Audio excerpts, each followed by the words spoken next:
Okay, webinar started, now is recording.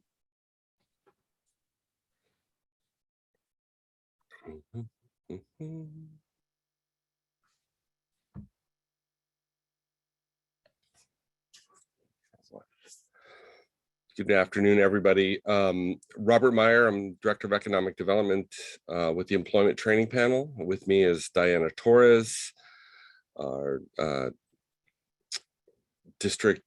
Southern California District Program Manager, and Amina Nasuvovic from our Data Analytics Unit and Planning Research Team to provide administrative support for our program. Today we'll be talking about the healthcare workforce advancement funding. This is just an information session covering program information and the application information. We'll get started in a few minutes. We'll let everybody continue to log in. Do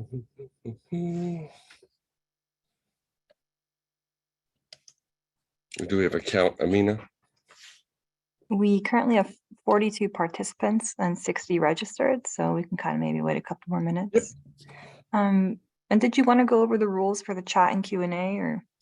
Yeah, we'll do that in about 2 minutes. We'll give a couple more minutes to let people register on, and then I think we'll split the difference with the registered attendees. Then we'll go ahead and start, and then you can run through the housekeeping, and then we'll proceed.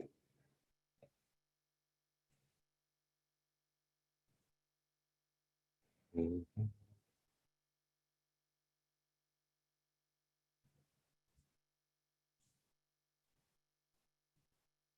All right, number is staying pretty stable at 41, so I think you're okay.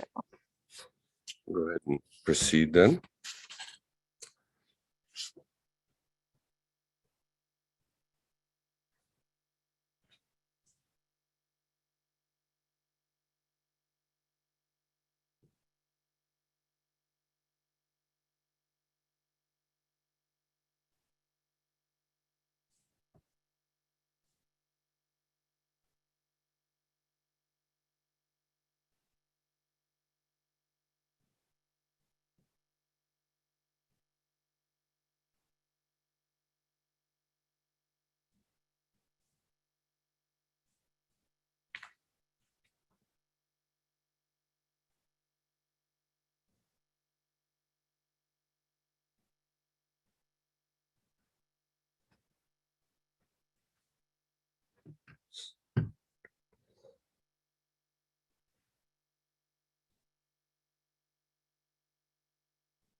Great. So should we run through the housekeeping?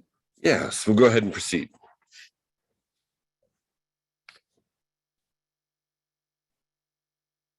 Amina? Yes, go ahead.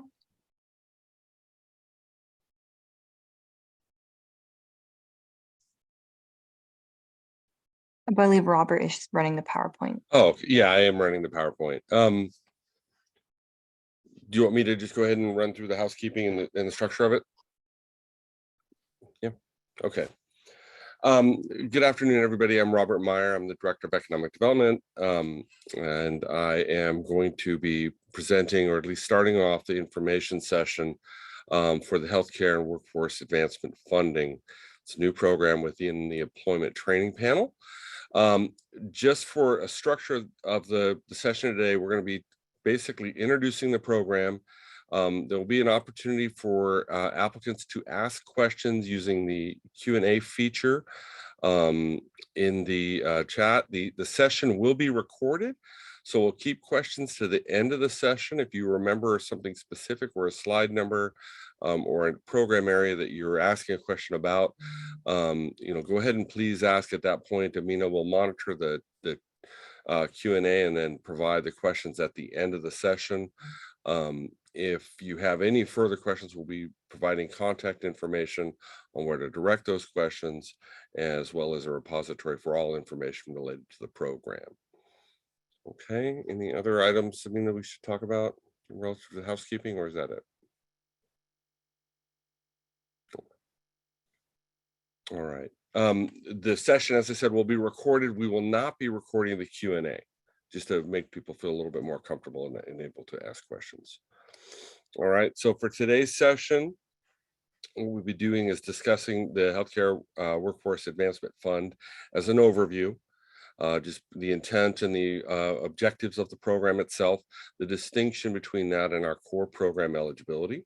We'll then be talking about the applicant eligibility, the training population, training, reimbursement, administration, and then the application process and timelines. And then we'll wrap up with a Q&A and resources.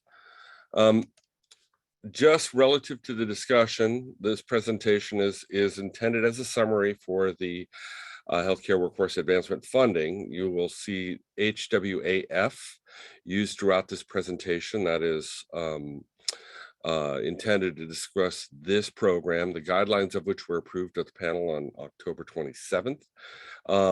This presentation, contents of any communication with ETP staff are not meant to be binding on behalf of the state or of ETP, and it shall no way alter any specification, term, or availability funding of the program itself.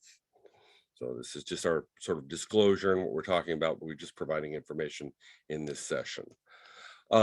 So for those of you that are not familiar with the employment training panel, we're going to start briefly with what our core program is and what we do. We are a state agency that provides and uses a pay-per-performance contract to reimburse costs of for employer customized job skills training. For the program year 22-23, which will end in June of this year, our focus is on a priority industry sectors, including manufacturing, construction, and healthcare, and then also to align with the initiatives of the Labor Workforce Development Agency. So LWDA sometimes will be used, referred to as agency. That is our parent department or agency under which we are in.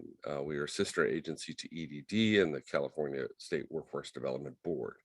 Under our core program, we can actually serve healthcare, the industry sector itself. It's primarily aimed at serving the job creation and upskill needs of for-profit providers. Additionally, in the core program, we utilize multiple employer contractors to aggregate the training needs of multiple employers into one contract, serving many employers and the combined training needs either in a region or by an occupation sector. If you'd like more information on that, the link right there on the training opportunities list provides you an open list of the current contracts sorted by region, but does include information about their industry sector and or contact information. Additionally, for the core program, ETP provides application assistance and interactive orientation, sort of help understand the key concepts of the program. There's a link there for if you'd like to sign up for one. They're about every 2 weeks. And lastly, if you'd like more information, even just to discuss your potential project, and if whether or not it's a fit more under the core program, you can reach out to the Economic Development Unit at ETP EDU at etp.ca.gov. Now, again, this is the core program. And what we'll do in the next few slides is really discuss the background and the overview of the Healthcare Workforce Advancement Fund. And I'll go ahead and turn it over to Diana Torres for the next few slides. Mute. Diana, you're on mute. Thank you, Robert. Thanks again.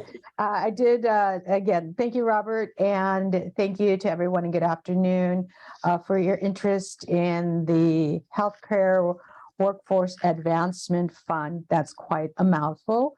So we call it the HWAF for short. And one of the things that we will be referring to and putting into the chat is the actual guidelines for the healthcare funds. So, so everything, pretty much all of these slides that pertain to the healthcare program are directly from the guidelines. So I do invite each and every one of you, if you are interested after this presentation, to download those guidelines. They are available on our program page, our healthcare HWAF program page, and so be able to do that. And the more that you begin to familiarize yourself with the guidelines and their intent, the better that you will be able to make a decision with regards to if this is a good fit for the type of training that you need.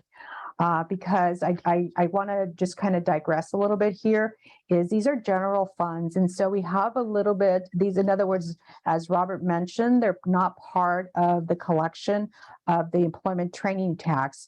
They are directly from the legislature through the governor's initiatives, and it's a one-time only.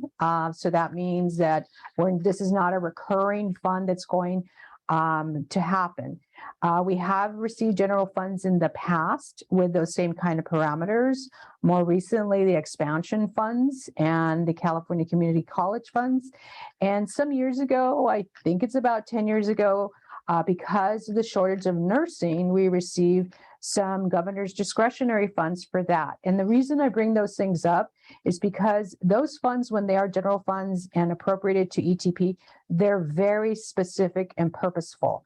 In other words, they're directly focused at a particular occupation, a particular industry. So as you begin to listen to Robert and I speak to these funds, I want everyone to really think about, is this what my need? Is it fit within the purpose of these funds? So I'll just kind of take it from there. I'm not going to read you this whole entire slide. Like I mentioned, it's on page 1 of the guidelines, where basically we have the authority to utilize these alternative funds, and that the funding shall meet the requirements of High Road as specified in the Unemployment Insurance Code. And that is to improve the job quality and job access, including for women and people of underserved and underrepresented populations, meet the skill and profitability needs of employers, and thirdly, meet the economic, social, and environmental needs of the community. All right, next slide.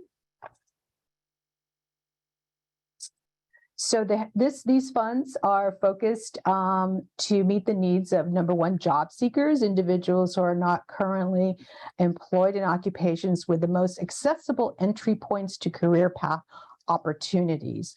So it's for those job seekers that, in other words, connecting to those jobs where there's career paths, where there is not an immediate, where they come into a job and then there's an immediate ceiling to it, where there's no really possibilities for growth. So we know we have a lot of unemployed individuals. We know we have a lot of jobs out there, but what we're looking for is that connection between unemployed individuals and those jobs with career path opportunities. Secondly, this is also targeted for current workers, which at ETP we call incumbent workers in entry-level healthcare occupations who need career advancement and wage progression opportunities and moving out of poverty. So this is again funds that are specifically targeted to move people beyond that glass ceiling into wages that are more sustainable and equitable. And third, workers that face additional systemic barriers to employment, including formerly incarcerated women and workers in rural areas of the state. Okay, move on to the next one. All right, intended outcomes. Likewise, as I mentioned, and I'll continue to mention, is our guidelines that are available to everyone. This would be under page 2. You want to kind of make a note of this. In other words, what do we expect? What are the outcomes? Not just how many people you train. What do we at the end of the day want to see in differences in those are called outcomes. We want to be able to see at least some of these things, is to build and create innovative and accessible opportunities to recruit, train, and hire, retain, and advance workforce. We want to be able to see through these funds the support of quality jobs and career advancement opportunity, the training of workers for jobs critical to the California economy, increase in economic mobility, meet social, regional, and community health needs, leverage a broad coalition of partners in workforce training and community planning, and serve new populations in health and human service employers. In other words, what are these funds intended for? They're intended for these types of outcomes. I'm going to go on to the next one. All right, so let's talk about the contract format. Just like with our current core program, this is not a grant. So I'll repeat it one more time. This is not a grant. In other words, these funds will be distributed through a performance, pay for performance, or also known as performance-based contracts to achieve specific goals. And the monies will not be earned until all the specified terms and conditions have been met for each and every trainee that is billed for. Unlike a grant that gives you maybe the money up front, and you may meet some of the terms and conditions of that grant, but you still get to keep the money, even though all of those terms and conditions may or may not be met. With a performance-based contract, and all of those you that have experience with CORE, you don't earn the money until all of those conditions have been met, regardless if you receive progress payments. If you do not earn them in the end, some of those progress payments will need to be returned for those individuals that you did not meet all the specific terms of the contract for. This funding, very important, is only for training and employment that is provided within the term dates of the approved contract.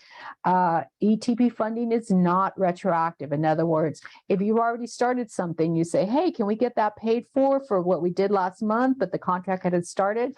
The answer would be no. We can only, and by law, only be able to reimburse you for what was actually delivered during the beginning and end term dates of the agreement, and nothing thereafter either.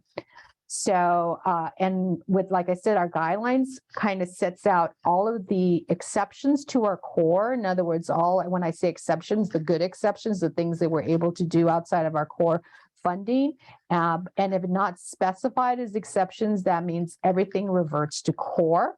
For those of you individuals, applicants that may not be familiar with CORE, and that's why Robert spent a lot of time on that slide, that is where, yes, ETP staff will be there to shepherd you as far as what's outside of the healthcare guidelines that you still would have to comply with. All right, next slide. All right, now to the fun stuff. So, what about these contracts? What do they look like? So these particular contracts may be for a maximum of 4 years. And for those individuals that are used to CORE, it's a maximum of 24 months. Well, these are actually 4 years. But we always have to allow for the 90-day retention period at the end.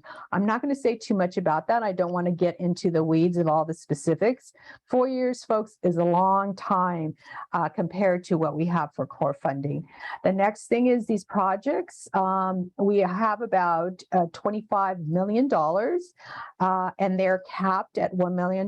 So if you intend to submit a request for $1 million, that's great. But know that depending on how many applications we get, that would obviously have to be right-sized down. Also, it is if we have funds remaining or repurposed, and I'll get into that later, there is the possibility to amend in additional dollars, which is something we have a moratorium with our core. With this, we do not have that moratorium. You would have the ability to do that, dependent on available funds, and then, of course, dependent on your performance with these funds. Contract conditions include specified performance benchmarks to retain approved funding, and contracts not meeting the specified benchmarks may be subject to reduction. So I want to kind of pause for a little bit and talk about those last two bullets. So with our last alternative funds, as I mentioned, we have a specified period of time. And I say we ETP is an agency. Therefore, we have to get the monies out, expended, and earned by a certain period of time. Unlike with our core, where we can kind of repurpose those funds into the next fiscal year, we aren't able to do that so easily. Fortunately, we have 4 years for this one. So what that means, because of that, and because we want to make sure to utilize all of these funds that the legislature and the governor provided for us, and because believe me when I say, when the next availability for general funds comes up, they're going to ask us how we as ETP, as an agency, how we did in order to get these funds actually used on these workers. So in order to try to achieve that, there is specific conditions in these agreements, whereas we will basically monitor you at a 25% of during the contract, and monitor again. When I say monitor, that means look at your performance at the 60% benchmark, which is about 12 months into the agreement. Based on the results of that, if let's say your performance is 0, there is a possibility that we would have to recuperate some or all of those funds. So I know it sounds really harsh now. I don't want to scare anybody away, but because this is so different, I did want to kind of lean into these last 2 bullets. All right. Now let's talk about something that's super important, and I know you guys will all write some notes on this, and this is the funding windows. This is what everybody has been waiting for. I monitor the email box, and every single question I get is exactly going to be answered in this window. First of all, funding to commence in June 2023. So that is our intent, that at the June 9th panel meeting, and we'll say these dates again later, we will start funding these agreements for the Healthcare Workforce Advancement Fund funding. The first application window will be open on February 27th, 2023 at 8 a.m. in the morning Pacific Standard Time. And it will close, very important, on March 20th, 2023 at 3 p.m. Pacific Standard Time. That gives you 3 weeks and a couple of days to actually get this into ETP, and we'll talk a little extensively on the application process. So this will be our first application window. We may have multiple designated funding rounds until funds are dispersed. So this will be the first funding round. If we are able to use all the 25 million in this first one, that'll be it. There won't be another funding round unless we get funds later through a recuperation of funds. And with each one of those, each time, if there is funding available for a succeeding funding round, you will have to resubmit an application or submit an application. That means you just can't say, oh, I've got one in there already, just use that one since I didn't get any money the last time around. No, we got to pretty much, so it's fair and equitable. Each window acts as its own basically container. And when it closes, that container kind of moves on. And if we open another window, then we start a new queue and a new group. Applications accepted only between the open and closed application windows. These applications are date stamped in the system, so we know exactly when they were received. So again, to be fair and equitable to everyone within that window of February 27th through March 2023. And remember, it is 3 o'clock, not 5 o'clock, not midnight. Okay, great. All right, I think this is time to turn it over back to you, Robert.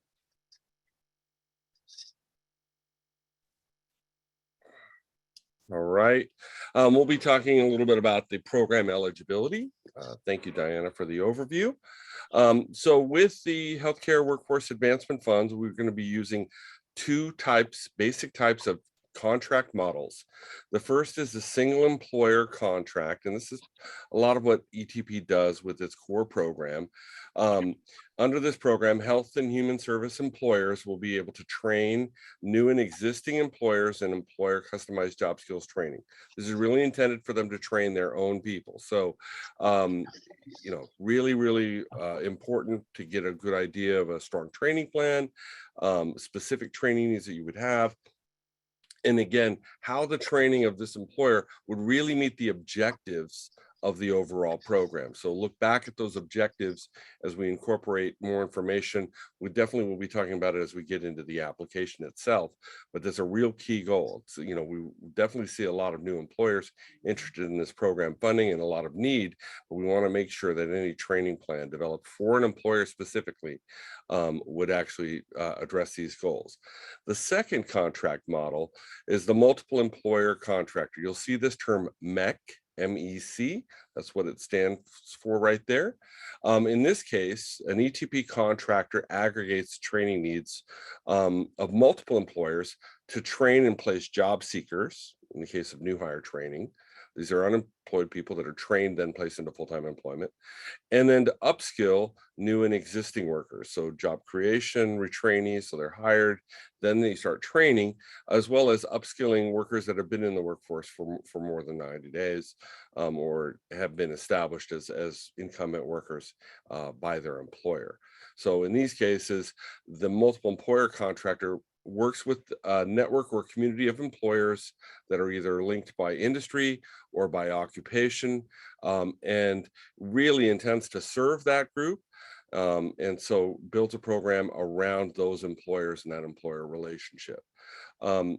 HWAF applicants may apply for core program funds and alternative contracts in the same year. So that means that it is permissible to hold two contracts if you're in the application development process now. If you have any questions about what that looks like or concerns about the overlap, please send an email in and we can have a conversation with you about the potential overlap and risks that may be involved. In any event, if you're applying for both sets of funds or both opportunities, contract performance and your history really with the program will be evaluated as part of the application itself. So further into the MEC contracting eligibility, so similar to our core program, our main contractor types are the group of employers, and these are an organization that's distinct and exists outside of coming together for ETP funds, but includes a chamber of commerce, a trade association, an economic development corporation, and a joint apprenticeship training committee. So these organizations really aggregate the training needs of multiple employers, focused usually on geography or industry. We can also contract with a public or private training agency. This includes community colleges, adult schools, university foundations, the charter schools as well, and private training providers that are accredited with the Bureau for Private Post-Secondary or another recognized organization. And then lastly, we have the workforce development boards located throughout the state, and then any grantee under the Workforce and Innovation, Workforce Investment and Opportunity Act, excuse me, where they've received funds directly from the state board, and this would be the discretionary allocation. If you have received those funds as an organization, we can directly contract with you. So in these cases, the entity establishes itself as eligible, and then we proceed to identifying the training program and the plan itself. In this case, and just to be clear, so the eligibility of the participants is kind of key. If you are primarily serving nonprofit and municipal employers in your project or in your ongoing operations and you're considering applying for these funds, that's fantastic. If you do serve the for-profit side, you may want to consider an opportunity under a core program because there's still a way in which you can serve the nonprofit for support of job creation. It's a little bit technical, but it is possible to do both in this case. So if you are serving both populations, please reach out. We can now offer maybe a comparison of the opportunities under both sources of funding.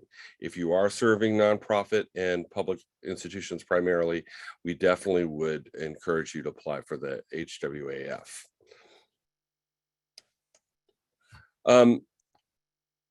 In terms of the basic eligibility for employers under this program, employers as contractors, participating employers or related companies. So multiple companies that are related by ownership, those are called affiliates.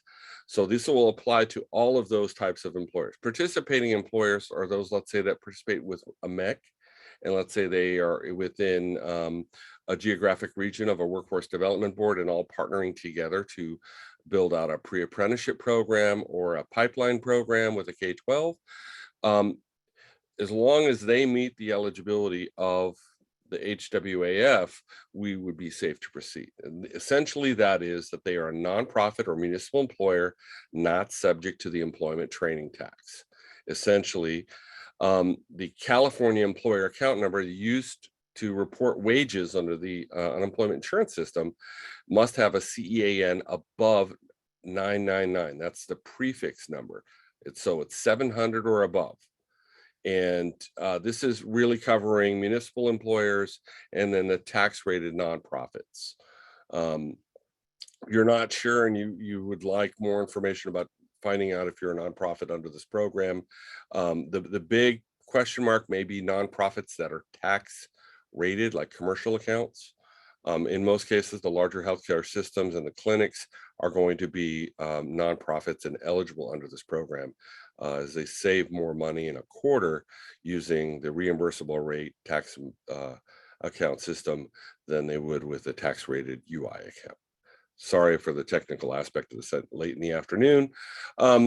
Employers must report wages for their employees through EDD. That's again using the CEAN. And there's a small provision here that we do exclude state of California employers participating in this program because we can't find a direct way to offset their training costs without it being an exchange between state departments. The employers, again, must be classified as health and human service employers. This is absolutely essential. We do understand that there are some institutions like county or city or even tribal healthcare providers that may have unusual circumstances. If you're generally in this section and you're a nonprofit or a municipal entity, you will very likely qualify for the HWAF. We do have whoops, let me back up here. The North American Industry Classification System is a classification system used to categorize businesses across multiple economies, primarily Central America, Mexico, the United States, and Canada. Part of this is defining how employers are providing services and their inputs and outputs. Essentially, all we are concerned with is that the employers are classified within an industry code section of 6.2. So you were given a 6-digit number, so 6.2 and then 1111 all the way to 6.2, and I think the highest right now is 6249999. So in that range, it's just basically categorized down to 6.2. All employers in that sector will automatically be qualified. If they are not, and you are still, defining yourself as a healthcare and human services or a social assistance company, we can review that. If you're, have a question, we've built a NAICS code lookup, so you can see what those codes are and how they may apply. If you apply and you're not in that initial code, we will, as part of the application review and a review of your eligibility, we'll work with, we'll do an assessment of that particular industry classification. It's called special review. We just don't want to hold up a large number of processes. So we made this as a streamlined way to handle applications as they come in. And again, this is for the employers only. Additional retraining requirements. So this really doesn't apply to new hire companies because some of the information is really built around what the employer is stating their needs for participation in the program are. Employers must demonstrate the following. They must have a need for training. They must identify that the funding is going to be supplemental and I should say not supplanting the company's own funds. And then they must provide secure jobs. That's a regulation that we support. And that's defined by a low turnover rate below 20%. And I'll show that in the next slide. And lastly, and most importantly, an ETP contract does really represent a partnership. The companies that are participating make an investment in the overall program, primarily the wages paid during training, additional training provided during the course that may be aligned with, but not exactly duplicating. So an additional investment in training from the company, course materials, equipment depreciation, and facility rental. It's not intended to be an investment of cash on hand. So, don't have employers expecting that they're going to write a check for this. They will pay for additional training costs in the retraining sector, but the two key requirements here are that a small business must meet 50% of the overall investment in training that they'll be reimbursed for. And then larger companies, more than 100 in California and 250 worldwide, will actually have to meet 100% of their reimbursement that they're planning or intending to get. So that's really ferreted out in the application itself. And again, it does not mean an investment of cash on hand by the part of the company. Here's the turnover rate calculation. Again, this is only for retraining. So if you have an employer and they are only participating in the employer upskilling portion of a contract, either training their own people and upskilling them out of entry-level career paths into higher levels of licensure or advancement opportunities, or a MEC, and the MEC is doing the upskill training, employers will be asked to calculate their turnover rate. And the simple way that they will do this is divide the number of full-time employees from the previous year, calendar year, by the average number of full-time employees employed during the same period. Now, importantly, it's only covering involuntary quits, forced layoff. Okay, so in those areas, that's the only section that we're really providing. If you have employees that you've of course fired, that would be included as well. So we exclude voluntary quits and transition, temporary layoffs, and work from 1099 employees or contractors, or even temporary help. Those are not calculated as part of the turnover rate. We'll probably have some FAQ information in there, but that's part of the core program as well. So there's lots of information that we have available to support how to do a turnover rate calculation. Let's see. All right. Yep, you're all ready. Yes, I am. Awesome. I'm going to hand it back over to Diana.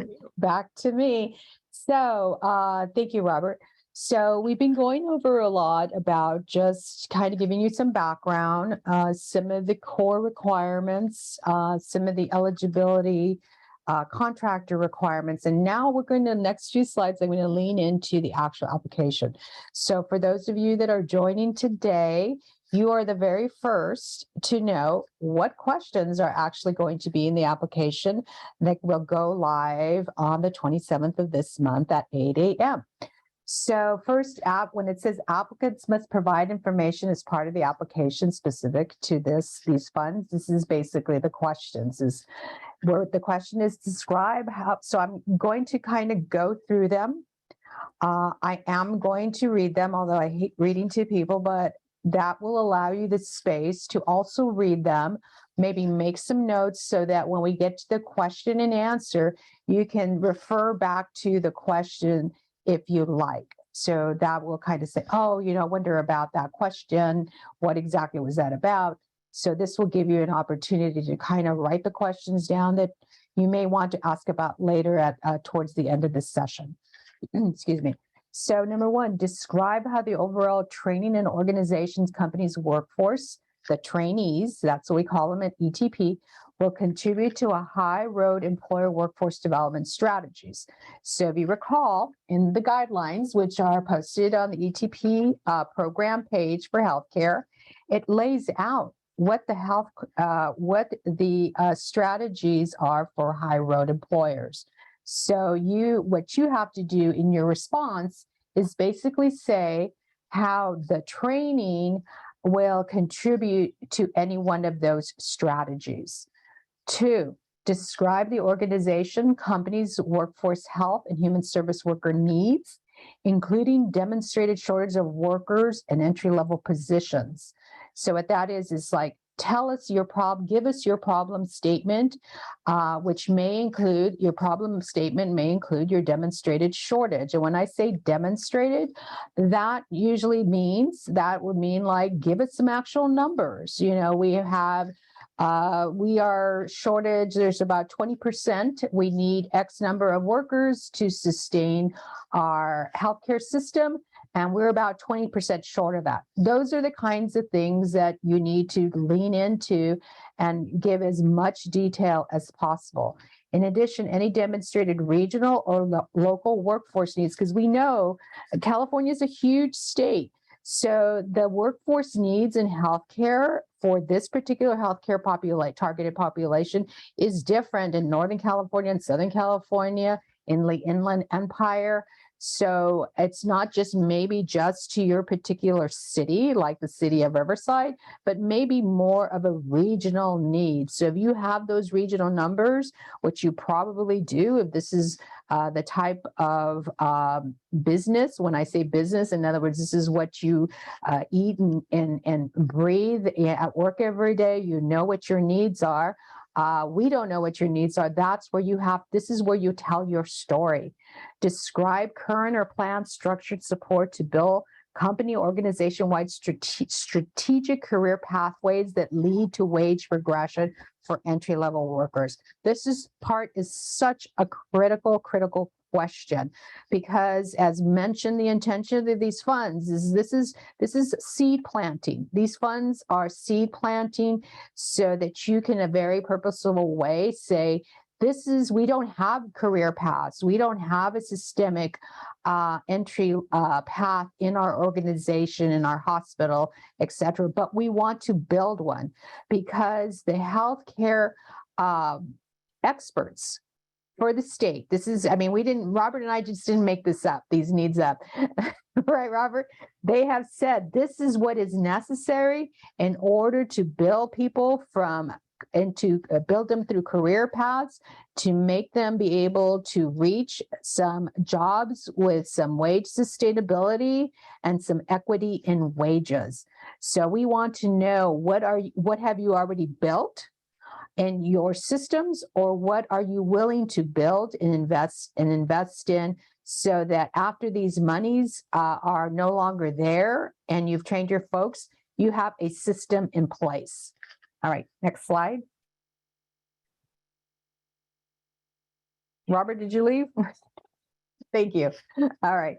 This is another question. Describe any worker populations the organization hires which require additional training, such as formerly incarcerated women or workers in rural areas of the state.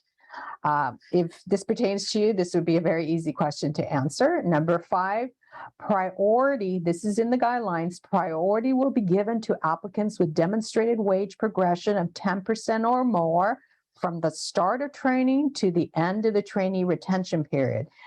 And describe wage and occupational progression. Please be as specific as possible. Again, that quantitative information needs to be in there. So in other words, it's very important that the responses to your application questions are very specific to your organization. In other words, that would not be the same answer that the application that we may read in the information that we may read in another application. It will be very specific to your organization as far as what is going to be the wage progression. In other words, if you're going to say, hey, we're going to train these 4 different occupations. In occupation 1, this is where the wage window is. By the end of the retention period, this is where we expect their wage window to get to. That's the kind of information that we need, because again, we put a 10% marker. That's a actual numeric thing. So that is what we're going to be looking for, is something that it's numeric. Number 6, contract terms may be up to 4 years, as I mentioned previously. Please state if submitted training plan and retention period can be delivered in less than 4 years, because some of you folks may be able to do it in a year or 2 years. If so, how long? This will give us, this is the information that's not so much a requirement, like if you say it's going to be 2 years or 3 years, that's not neither a negative or positive. This is just simply data for us. Question number 6 is data for us to kind of gauge how we're going to be able to manage these projects and administer and give the necessary technical advice that we need to give throughout the term of these agreements. All right, next one. Okay. Perfect. Number 7, excuse me. Describe how proposed training curriculum, that means the training topics, the training plan will lead to career or wage progression. Include any change in training occupations from start of training to the end. So you may say, oh, they're going to start as nurse aides, or they're going to start at this level, but by the end of the training and 90-day retention period, they will move on to this other level. Or it could be, these are kind of examples, retention of healthcare and behavioral care workers, and licensing and certification if applicable. So you can say at the end of this training, they will be able to acquire for certain licensing or certification, or this will be 1 in 3 phases. This will pay for 1 in 3 phases towards their licensing, or 1 of 2 phases towards their certification. So it is not a requirement. Let me repeat this. It is not a requirement that there actually be a license at this end of the training or a certification. In other words, we're not going to collect licenses and certifications in order to pay you back, reimburse you, because that's one of the questions that we always get. What we want to know is how these funds, at what point or whatever, again, tell your story, how they can or may lead to licensing or certification if applicable. Number 8, applicants may request up to 400 hours. That is a lot of hours, but for what we're asking for, it may take all of these hours, especially like I mentioned, the licensing and certification. And so that'll be just standard. So if you want to request 390 hours for a group of individuals, that'll be just fine. If you want to request more than those hours, then we will need additional justification. And again, be as specific as possible. And number 9, provide employer organization diversity, equity, and inclusion plan or policy, if any. Okay. So that is very important. I talk about, we have to walk our talk. This is part of our state's mission. And because these are state funds, we want to know, what is your policy? If you don't have a policy, you simply state, we don't have a policy at the time. If you do, you're going to be able to upload those files. Okay. Next. All right. So now we get back to outcomes. And again, go back to those guidelines. Those outcomes, again, are on page 2 of those guidelines. Their outline is basically want to know, specify the results your company or organization intends to achieve as a result of these training, and describe how. So not just say, yes, they intend to do this. We want to know specifically how. And the panel is very intent, and they're going to be looking in consideration of these funds. They're going to be looking for the how, not just a yes or no, or just a cut and paste of one of these bullets. They want it to be, in other words, personalized, each and every one of these that are applicable. So not all of them may be applicable, or there may be another. I'm going to go ahead to go to the first one, build and create innovative and accessible opportunities. I've already gone over that, so I'm going to go through these very quickly. Robert, you can go ahead and go to the next one. I purposely put this twice because at the beginning, it may have not meant something to you, but at this point of the presentation, I hope that you can begin to now see how your story needs to be told with regards to supporting pathways to quality jobs and build ladders for career advancement, train individuals that are critical to the economy and the growing demands of healthcare workers. As you know, especially after the pandemic, we have suffered a huge exodus of healthcare workers. Therefore, we are not only working as a state to try to maintain some of the healthcare workers at the higher wage levels, but also trying to, at the same time, with these funds, trying to bring up some of the workers from the lower, for lack of a better word, at the entry level, I should say, of the healthcare, and bring them up to be able to fill those gaps that we have in the healthcare industry. We want to increase economic mobility. In other words, people being able to move up ladders, meet the unique regional community healthcare needs, as I mentioned before, and leverage a broad coalition of partners in working, training, and community planning. So important. If this is part of what you do, in other words, that you don't work in a silo, you work with partners. It's all about leveraging.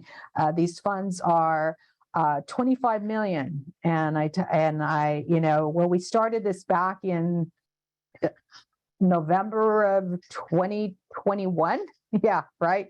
2020, it was supposed to be 90 million, and then it went to 50 million, and then it went to no millions, and then we ended up with 25 million.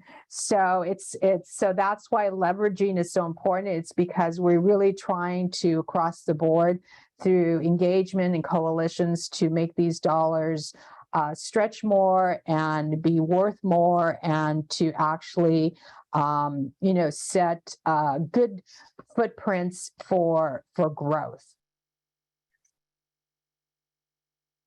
All right. I would just like to quickly just add on one aspect of that.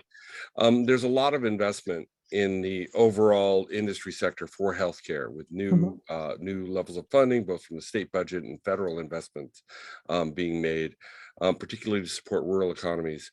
At the same time, there are several organizations and programs that have restructured rural investment and economic development strategies. So this is hopefully building on some of that, but also something that has a relatively unique structure and purpose. It's really about creating the career pathway opportunities in and through the entry-level jobs, and hopefully creating newer and stronger adhesion opportunities for the workforce entering into and progressing up out of the entry-level healthcare environment, and particularly for those that don't require a four-year degree. So just to reiterate some of those points from Diana. So in terms of the training types, so these are the training population that can participate in these programs. We really have two main types, and the distinction is really around the nature of them being employed at the start of training. So if they are unemployed individuals or job seekers, depending on your program, we would consider them a new hire trainee. And this is somebody that is trained while they are unemployed and then placed into full-time employment at the conclusion of training, or during that time. Let's say they have employers recruiting from them and they were able to get a job offer while they're completing their training. The intention is they'll be trained into an entry-level pathway, hopefully in a compressed time frame, and then they will be employed at the conclusion of that training. The other type of training is for new and existing full-time workers. This is the incumbent worker piece. So we consider these terms to be retrainee, where they're already been working with an employer. And then another aspect called job creation retraining. And the job creation retraining really is a newly hired individual that's been hired within 90 days prior to the start of the ETP contract. So this is really for employers who will be, you know, working with new workers. They'll be hiring them, and then they start training them. So if they have been hired and we're able to go back with their hire date within 90 days, again, we can only fund training from the start of the contract, but we can proceed backward and include training up to 90 days to call them a job creation retraining. We then, when the contract is approved, they can be trained as any upskill worker would be. The benefit of the job creation retraining is that they have a lower entry point in terms of wage for the program. It's the main primary flexibility, but this is a really good sort of baseline for the population itself, but they are one of two entities. Now, multiple employer contractors will be primarily who serves new hire trainees, but a MET can also serve new and existing workers within a multiple employer contract structure. Okay, so those are the two broad types. In terms of other additional eligibility, so we do support temp to perm placement models. They have their own guidelines and consistent with our core program. Main thing is that they will be transferred to permanent employment within 6 months at the start of training. If you have any questions about that, please email in and we can provide a response, and even FAQ information for further clarification. Typical to our core program is that individuals that participate in the program must establish unemployment insurance eligibility. This is either through part-time employment or a layoff or exhausting a claim or current employment. In this program, we do not require individuals to establish unemployment insurance eligibility to participate in the program. So this does widen the sort of access to participants that may not otherwise be eligible for a standard ETP project. For the likelihood that some of these occupations may be employed with workers or in occupations that are covered by a collective bargaining agreement, we must provide a demonstration of union support submitted as part of the agreement. This is 2 letters. One is a letter of intent, and the other is an actual support letter from the collective bargaining agreement holder for that employer.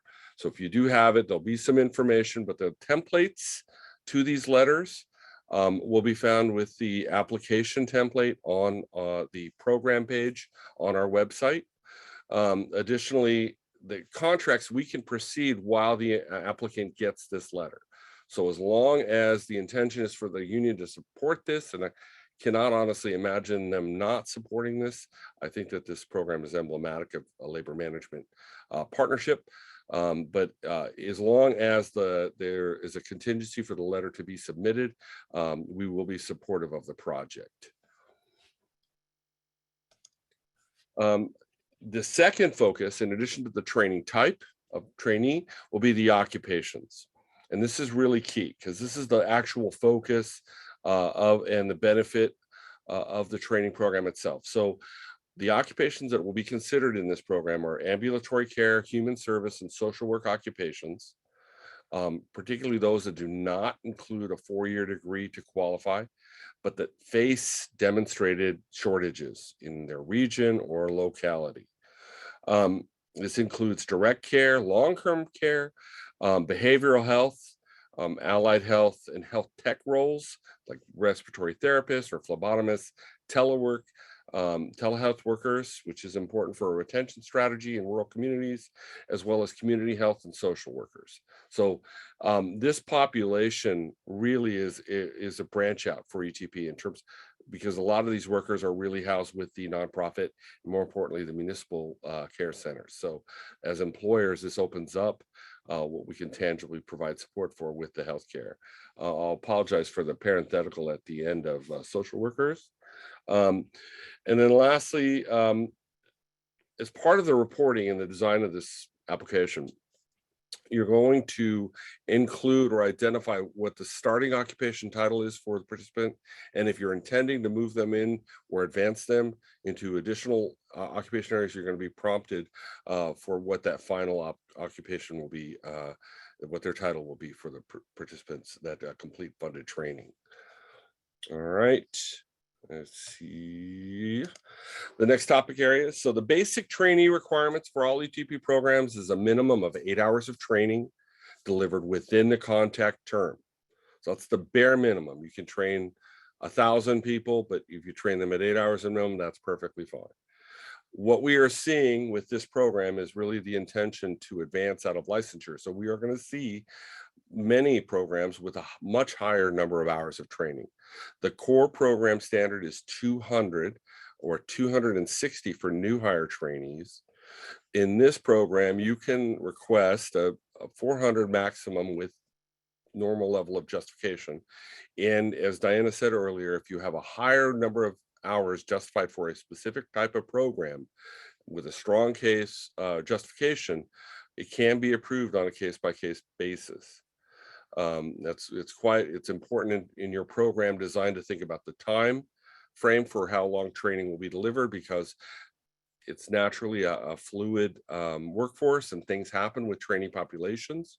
So to maximize the return on your investment made in the training of these individuals, I would suggest probably a more compressed time frame. The goal still is advancement of career opportunities and advancement of wage progression wherever possible. As part of an ETP contract, the trainees will have their funds earned after the trainee does two things. First, they're going to work full-time during a post-training employment retention period. And I'll talk a little bit about what that is in just a minute. And then secondly, they earn in excess of a contract-specific minimum wage during that retention. So this is absolutely fundamental to understand. All of our funds, we talked about pay for performance before. I wish this were a grant. We showed up with a big foam check. Instead, what we were really after is performance and writing a lot of little checks. The key here is that they work full-time during the post-training retention period. And then secondly, they earn a wage while doing that. And that's once the funded training is completed. They can still be participating in additional training for the employer. It's just you have either capped out or that's the end of the program that you're pursuing ETP reimbursement for. It does tend to be contract specific. So I'm going to go ahead and move over here. Now, a couple of facets on the retention period. Normally it's 90 days, 90 calendar days from the end of training starts this retention period, and they work full-time during it. In some industry sectors where they work with either multiple employers or they work with a flexible schedule, we can use an alternate retention period. And we just evaluate 500 hours of employment during a period not to exceed 272 calendar days. That's 9 months. So that really gives a lot of flexibility in terms of their work schedule and their adhesion. So if they're doing additional training or they're transitioning into a full-time opportunity and let's say working during that period of time, we will base their qualification on the number of hours reported as employment and what that reflects in wage. We typically consider wage or full-time definition to be 35 hours a week. However, in some industry sectors like healthcare, where the professionals will work an unusual time schedule, we have utilized allowing healthcare occupations an alternate definition of full-time work to 24 hours per week and still considering that full-time. That is that 12-hour schedule 2 times a week. And then the next week, for example, being 3 times a week. If you have something unusual that will not qualify for 35 hours a week, please make a request of an alternate definition of full-time employment, but you'll need to sort of provide a justification as part of that. Again, this is for basic qualification. These are the minimum wages that will be reflected during the core program. Now, typically healthcare, because it is focused in on higher wage occupations, has been funded through the special employment training wage category. And then you'll see those down at the bottom. And those are not listed because I just don't want to confuse you with it. I'm just going to say that normally they've been there and they were a reflection of the state average hourly wage and a percentage of the hourly wage.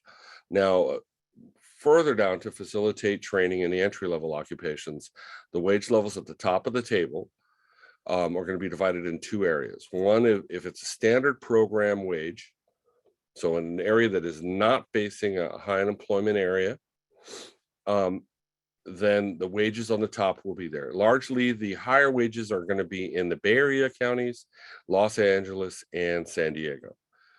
The Central Valley and the remaining rural areas of the state are going to tend to be the lower sections of the wage criteria. We will have an actual copy of the wage table in the application section for this program, so you have what those wage requirements actually are.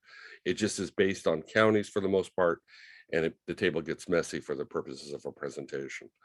The high unemployment wage waiver is that if an area is defined within a high unemployment area at any point during the application process or the contract development process, the wage requirement can be dropped 25% below the standard wage in the corresponding area, with one exception. The job creation trainee minimum wage across the board is going to be $17 an hour. And that's to sort of distinguish between training as somebody at a new hire level and getting them into a basic employment, basic job, versus somebody that's already working. If they're already working, they should see a tangible benefit to being employed. And that the panel is asked, that the wage requirement for job creation retrainee be a minimum of $17 an hour at this point. And this is good for the entire year of 2023 as we have it now. Now, there is a question we commonly get. That's a $2.50 employer paid health benefit. So if the employer is paying health benefits for the trainees, and that does include during the time in which their wages are evaluated, you can request up to $2.50 in paid benefits for that. In no case can the actual wage be below the actual state minimum wage or the local minimum wage in a particular municipality. We have any questions about that, please submit, just to make sure you're clear on what the requirements will be, particularly in rural counties. The training wages. Another aspect of this is that because of the adhesion to specific outcomes that's so important to this program, we are going to actually have the employers identify actual wages paid. So as you fill out your application, you're going to be listing occupations. What are the employers actually paying for this application? So it'll create a wage range, of a minimum and maximum, but it's going to be reflecting what's actually being paid per hour. Contractors are also going to be required as part of the enrollment when the contract is live, just to make sure that they're confirming the wages paid at the start of training, and then what are being paid during retention.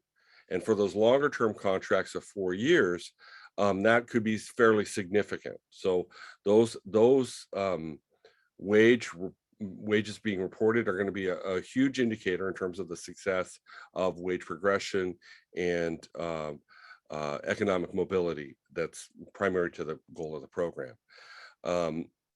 We will contact the contractor, if we have difficulty verifying wages. That's similar to our standard program. So if you have any questions about what we look for in terms of documentation, you can go to the main program email address, and which we'll give you in a bit, and email Diana, and she'll tell you all about that. She laughs. Okay, we're going to move on to training topics here, and this is going to be, really kind of the heart of what the design is going to be. Thank you, Robert. So just a couple things before I move on to training topics. You notice there on that we're almost getting close to the bottom, but we're also going to be, Robert will, after I'm done with the training itself, he will jump back on and talk about the reimbursement and administration, as well as the application process itself. So I just kind of, to be mindful, I noticed that we are 1 hour into this presentation. So I'm wondering if okay with everyone, and Robert, after I finish the training portion, maybe we can take a 5-minute break. And then that way people are nice and fresh when we come towards the end and they're ready with their questions. So that's number one. And number two, I did want to just reiterate something about the collective bargaining agreement union letters of support. And so for those of you that are, part of our stakeholders that are used to what the requirement is for collective bargaining agreements is, as Robert mentioned, we still have the same requirements. But there is a little caveat as far as the submission. Because we have a short application window, we had to think about what would be reasonable as far as being able to obtain these letters. So we kind of, what I call, split the baby in half. So because during core, in order for us to even move forward with your application, we have to have that letter in place. What Robert alluded to is we will move forward without that letter in place. And however, the approval consideration from the panel at the panel meeting, which will be noted in the proposal, and it will basically state that applicants are proposed contractors will be given an additional 15 days to obtain those letters. So in other words, you have the whole application period. And for those that are here today, you get a jump start on it starting today to procure those letters all the way to 15 days after the actual proposal is approved. So the approval is going to be contingent on being able to procure that letter of support. If you are unable to procure the letter of support, then the approval will be moot, basically. And that's the only way that we have, folks, to be able to manage these monies, because sometimes for whatever reason, if you are not able to procure that letter, we don't want to hold up those funds for us to be able to give them to somebody else. And that's, we had to figure out a way to give you a reasonable time to procure those letters and still move forward your application, but at the same time be mindful as stewards of the fund that we have some kind of deliverable and cutoff. So enough of that. And as Robert said, we're going to be putting those letters and templates on the program page so that you can get a jump start on it. And please do that. Please get a jump start on it, so that's something that you will not have to think about as you lean into completing your application. All right, so now I'm ready to talk about the training. So just like the way I talked about the intended outcomes, the purpose of the fund. So when the training plan is put together with that in mind, you're obviously going to deliver training based on your needs, and that it's also connected to the purpose of this fund. Because we know that as an organization, as an employer, you have many, many training needs. However, for these funds, it may only cover 20% of those training needs. And that's where we want to say that 20%, how does it connect to the purpose and the intent of these funds? So this is why we've got these pages in here. ETP fund employer customized job skills and training to meet the objectives of the healthcare workforce funds should focus towards the following: career and wage progression. In other words, that you are providing your workers or job seekers with skills that's going to allow them to be successful in career and wage progression. In addition, the retention and healthcare and behavioral care workers, in other words, that this is the training that you provide them is going to help with the basically allowing them to secure their employment, giving them what they need in order to be successful at their employment. And then also is the professional licensing and industry recognized certifications, which I talked about before. In other words, training that leads to licensing or industry recognized certification, if that is applicable. Additional training notes. I'll get to the next slide. All right, it is for ancillary and job readiness skills training may be provided for underserved training populations. So in other words, sometimes, more specifically, I should say, for the job seekers, for those of you organizations that are training unemployed individuals, it will also allow for you to provide job readiness skills training in order to get them ready to be marketable in the job market. This is legally mandated. We do allow for legally mandated. Continuing ed or generic topics are not eligible, except, that's in typically except if it's directly related to healthcare. And training that replaces parallels and supplants or competes with duplicates in any way of existing apprenticeship programs is not eligible, and that's based on our current legislation. So we do not want to compete or duplicate any training that is already covered under an approved apprenticeship program. All right, next. Delivery methods and trainer to trainee ratios. So your question is, how many folks can I have?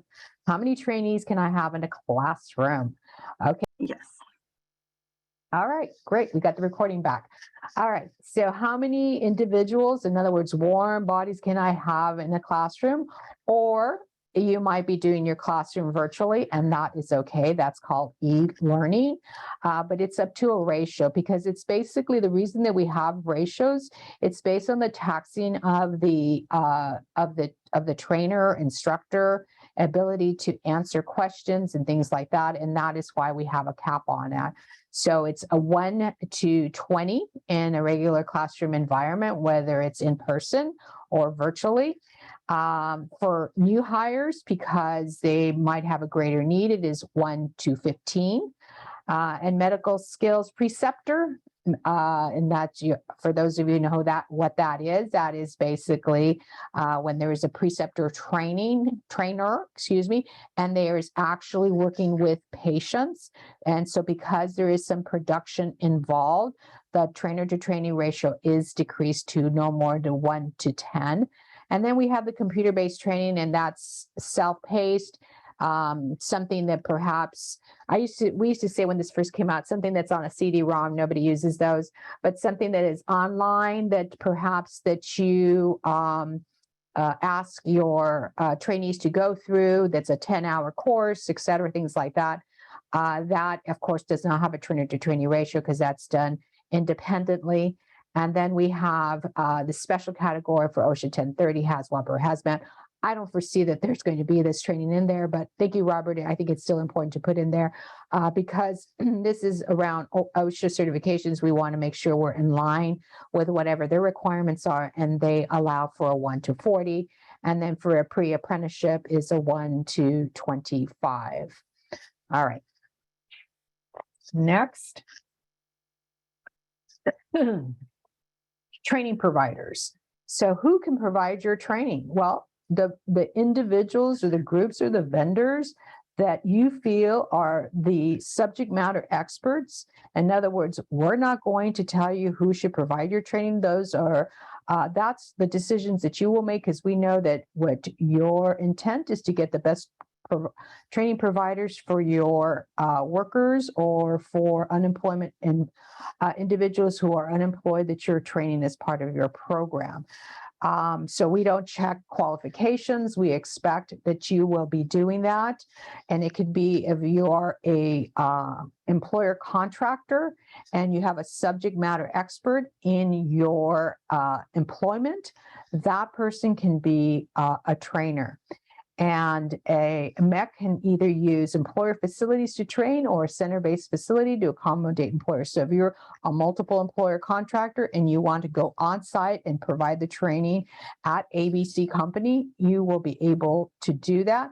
Or if you want to provide the training at your own center, you will still be able to do that, or a combination of the two.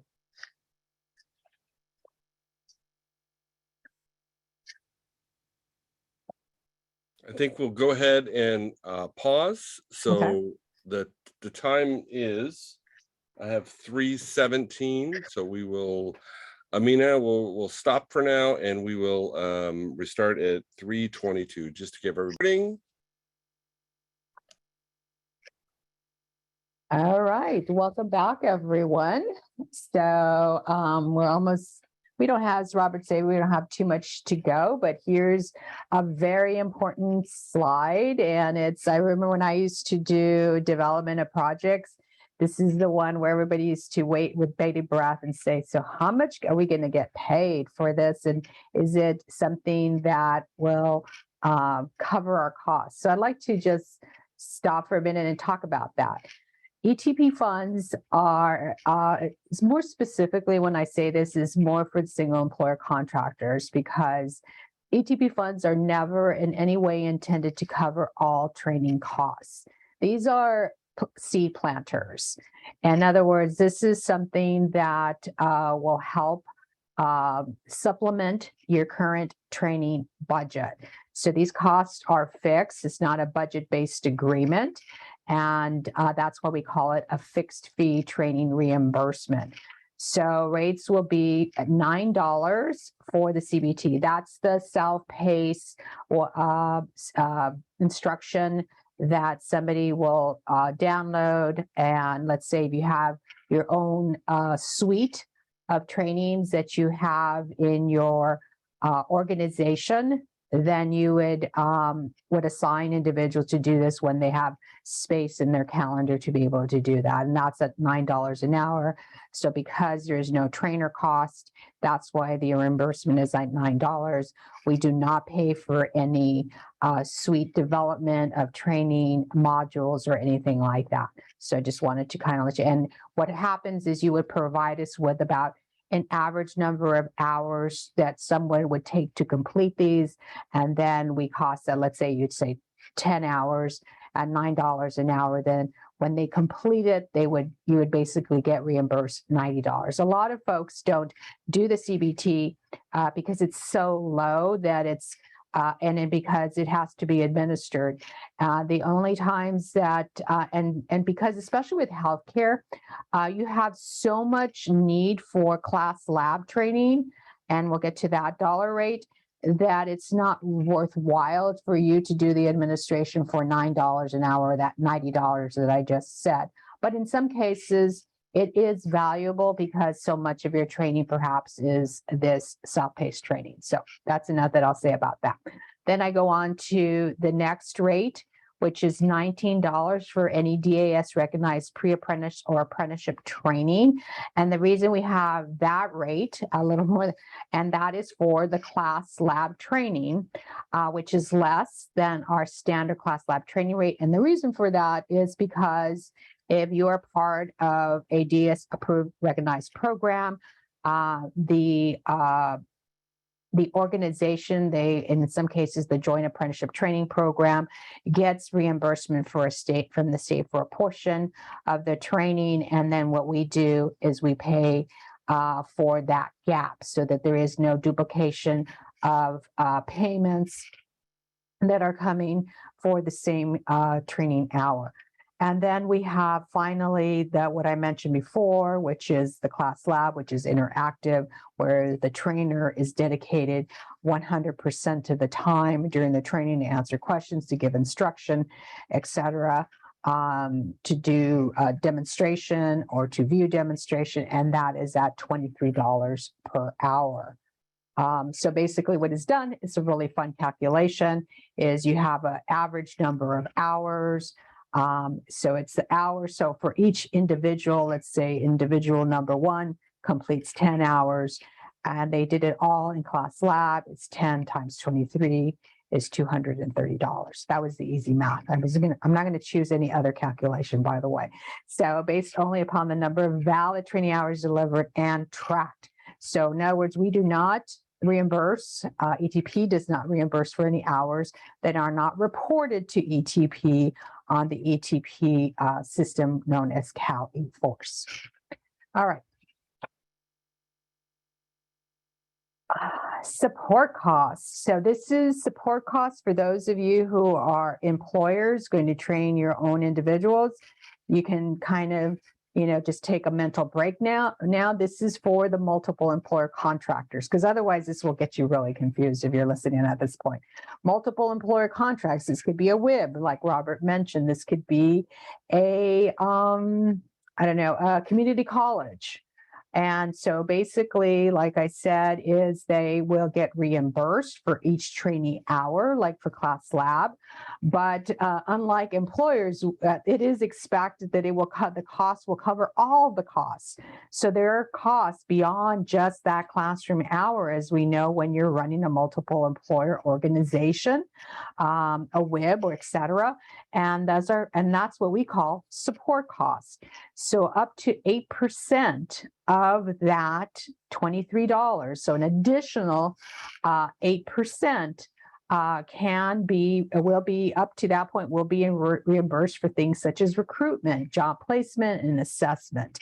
The other thing it can be used for is to try to solicit participating employers if you're going to be working with employers, not placement employers, but employers who are actually training their own folks. So you're going to work. So if you're a multiple employer contract, you can either or work with employers where you're going to be placing individuals, job seekers who don't have a job, or you may be working with employers that already have individuals working for them, and those are the folks that you're going to train. In either one of those cases, you can get up to 8% support costs. There is an additional, I got a little mixed up here. There is, an additional 4% if you're doing the new hires, because there is additional work for that. And then for veterans, at-risk youth, or justice involved trainees, it can go up to 20%, because as we know, for those folks of you that work with these populations, it takes a lot more collaboration, a lot more screening for trainees, a lot more of working with them, hiring employers to try to market your trainees so that they can employ them. So you all know what I'm talking about, and that's why we allow for the additional support costs. One of the things I'm going to jump ahead. I don't think, Robert, we talked about administration, and that is with regards to your cost for collecting rosters, things like that. We did not, and that is 15%, but the 15% is already folded into the fixed fee rate. So you're going to get the $23 per hour for each trainee for each hour of classroom training that they attend. And then within that $23 is already folded in the 15% that you can use of those $23 in order to cover your costs for an administrator, or if you're doing it yourself, to be able to send out rosters when you need to collect them, track them in the system, bill for invoices, those kinds of things. So, oh, there it is. Okay. Contractors responsible for all contract administration, including record keeping, and that's what that 15% is. But it's not an additional 18% to the $23. It's folded into the $23 already. Okay, and all training, this is really important, that last one in there. All training hours must be reported in ETP system within 90 days of delivery of training. We only have, at this time, we only have this condition in the contract in our alternative fund contracts. We have it on our expansion, California Community College, and now we will have it in our healthcare projects as well as our literacy project, which, by the way, tomorrow is an info session. I'm sure Robert will bring that up later. We expect that, because that is the best way for us to be able to manage these funds for everyone's benefit, because as I mentioned, these are not going to continue to roll over funds. This is just a very finite period of time that we get to utilize these funds, and they're a one-time only. It's not like the legislature has promised to us every single year. All right. Okay, and Robert made me do this slide because we decided he was going to be nice person in this presentation, and I was going to be the mean person in this presentation. So this is fund recuperation, and this always gets people very scared, and they go, oh my God, they're going to take the money away, because this is not typically something that ETP has done. But again, there's a reason for it. It's for the management of these funds so that they can reach as many individuals and be value added and be actually used. We do not want to leave money on the table. If anybody has worked with monies and grants, it's not a good thing to leave money on the table, because next time ETP will get less money because we left so much money on the table. So that's the whole reasoning behind it. It's not because Robert and I decided that we want to take money away from people. So to maximize, and that's what is the usage of these funds and the effectiveness of the program design. And that's so important, because you've got to be really purposeful as far as what you're putting in your training plan, that there is a high likelihood, it's a critical need. So rain or shine, you have to give this training, not just going to be like this nice to have training, because we always know what happens. We always know what happens with nice to have. It doesn't get done. This has to be up there with how you're putting out your products, your delivery of services. It has to have that same importance in order to get done. And let's see. So that's the why. And so what will happen is, I think I mentioned before, at the 25% mark, which is I think it's about 3 or 4 months. I can't remember off the top of my head. It's in the contract. We will look up how you're doing on performance. We will just give you like a little nudge and let you know, hey, here's how you're doing. You're behind. You may want to get your training started, etc. So it's just kind of a soft nudge, because we know for many of you folks, especially if you're new to ETB funding, it's going to take some time to get off, the runway on these. I totally understand that. So our mission is just to be good stewards of the fund. When we get close to the 12-month mark, we're going to look at that performance again, see whether or not you're at the 60% mark of tracked hours in the system. If not, you will get a notice. This time it'll be a little bit less, it'll be a little harder, less soft, and saying, oh, this is where we see you now. Here are some options and here what maybe you might want to consider.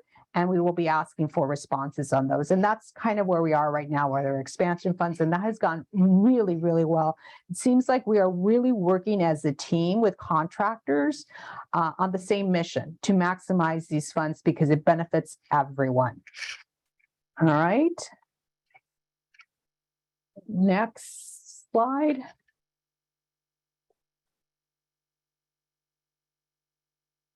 Okay, so this basically says that when you sign your contract, you're going to agree to this, and that you agree that assessments regarding such funds. So this is just kind of our, not disclaimer, but just letting you know that we're going to have these terms and conditions in the fund.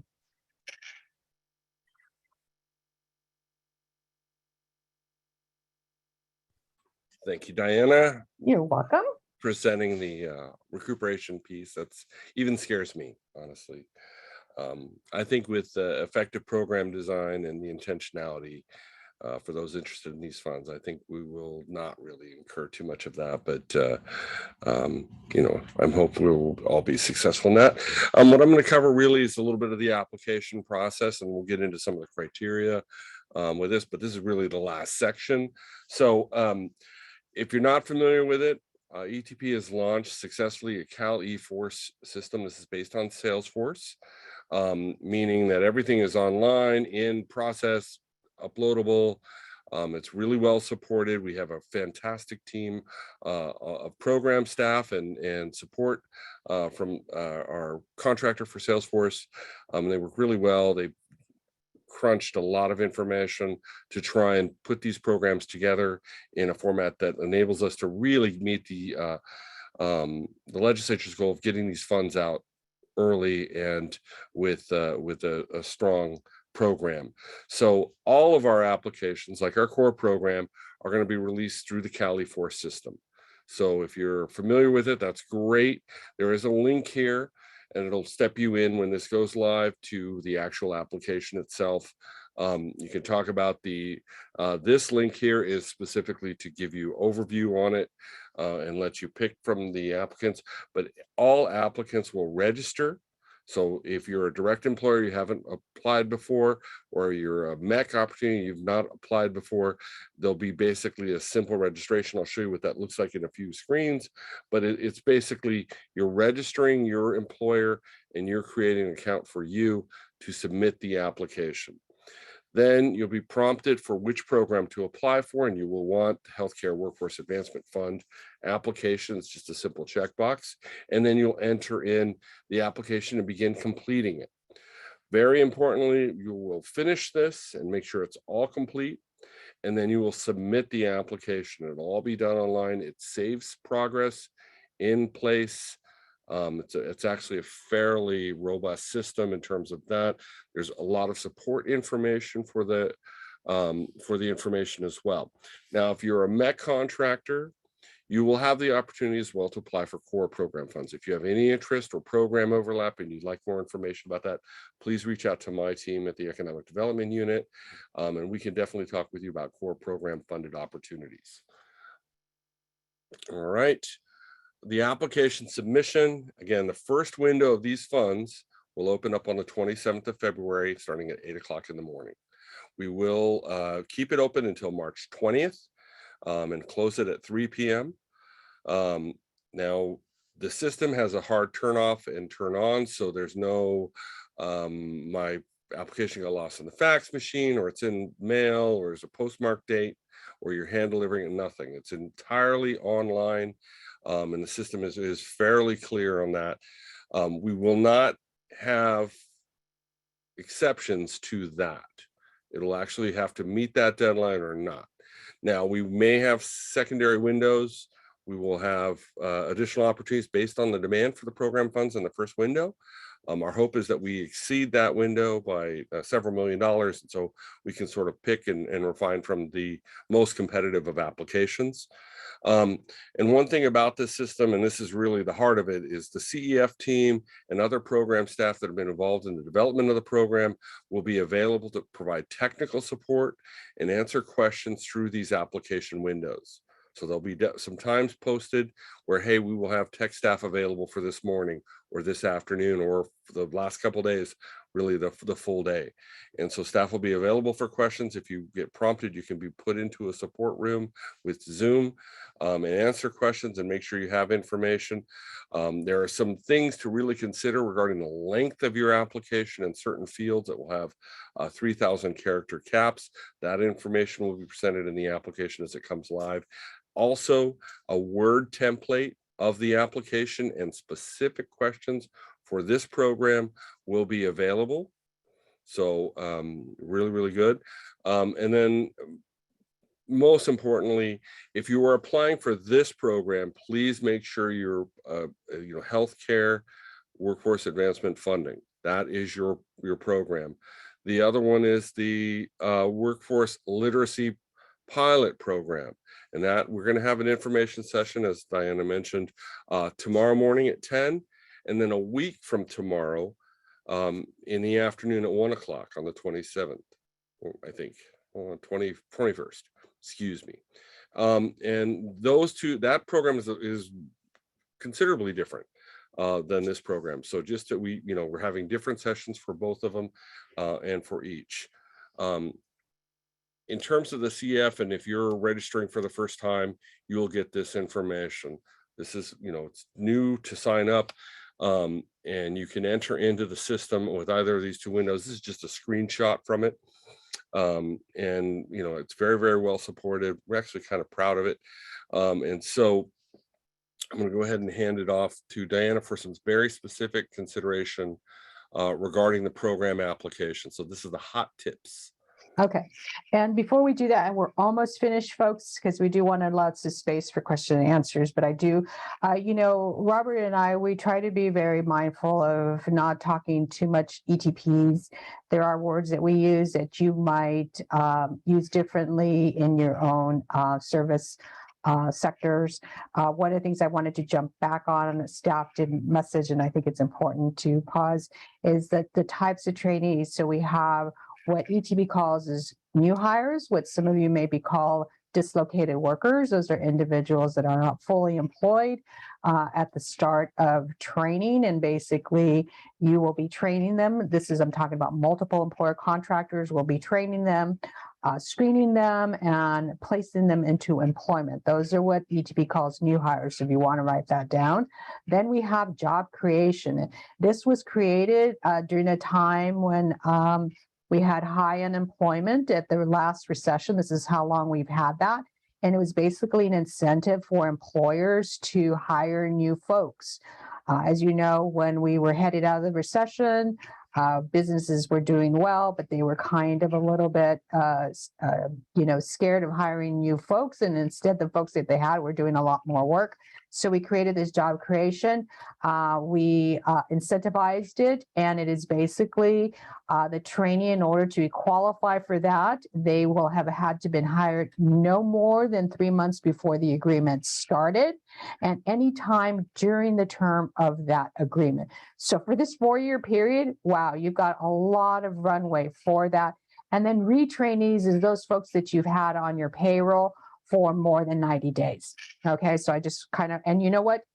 The more you hear that, the better, because it's going to then really start to categorize it in your minds as far as who are your trainees. So I'm going to jump into ATP application eligibility. And again, this is, those of you that know me, I have a very direct voice. So please don't judge in my tone when I start to tell you about eligibility. So first, in order to be considered eligible, the application must meet all the HWAF program eligibility criteria, contain complete and accurate information, i.e., answer all the questions and correctly and submit within the designated application window, which I've already told you, we've told you about 3 times how important that is, and it must be within that window. And if it doesn't meet all these 3, it's considered an ineligible application and will not be considered for funding. For those of you that are used to applying for funds through ETP Core, you know that sometimes you submit an application and there's some info missing and we may go back and forth in some emails. That is not the case because we have a definite window. And in order to be fair and equitable to everyone, we must adhere to that window. So if it doesn't meet these 3, all these 3 things here, it will be considered ineligible and stop right there and not be eligible going forward. All right. I think I said that direct enough. Robert, you can go on to the next slide. Let's see, applications will be reviewed for eligibility in the order received. Again, we have a tight window, so as soon as those things start to come in, our AA unit will start to review them in the order received, and they too will have a window, so everything has to keep going here. Eligible applications will be considered within the application window, and funding availability. ETP, in other words, we can only consider what we have money for. ETP intent is to fund as many eligible applications as possible within the limited funding available. Therefore, funding request amounts will be considered, however, may be adjusted based on the intent. So it's the supply and demand, folks. So the more demand we get, the more we have to adjust those funding requests. Next slide. All right, and so here are some dates. And again, these dates will be put onto our ETP program page on healthcare. So this information, obviously, in session was today, February 13th. The window again is February 27th, 8 a.m., closing March 20th at 3 p.m. We will start review promptly March through May of 2023. With, as we mentioned at the top of this presentation, is June 9th is the first time that the panel will start to consider. If we get a whole heck of a lot of applications that are eligible and for funding, then that means we need to spill over and fund some in July. It's not an extra longer window. All it is that we can only, resource so many applications per month because we do have a process to maintain. So the majority, we hope, or if not all, will be funded in June, but there may be some spillage over into July, and these are the panel dates, by the way, June 9th and July 21st. And if you do reach that point, you are required to attend, I should say participate, because it will be remote panel meeting. And the estimated start date, because there's some kind of administrative things that need to be done, is if it's June 9th, then that means June 12th will be your beginning term date. And if you go to the July 21st panel, the beginning term date will then be July 24th. All right, Robert, you're next.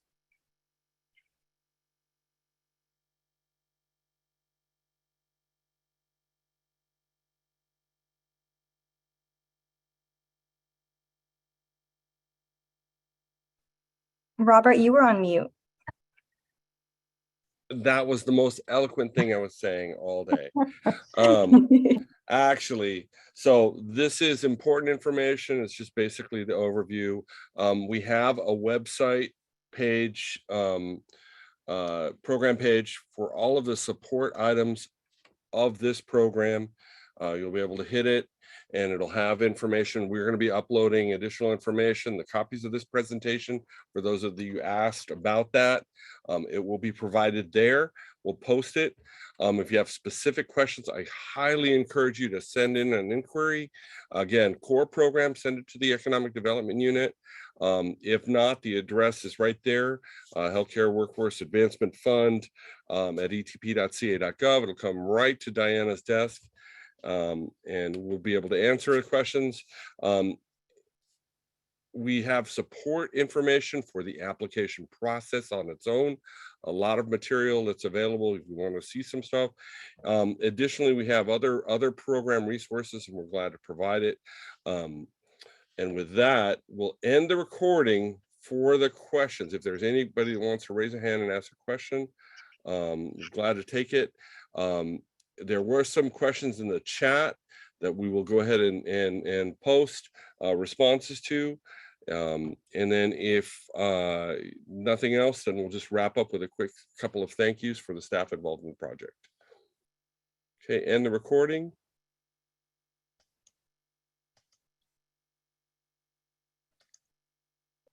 Right.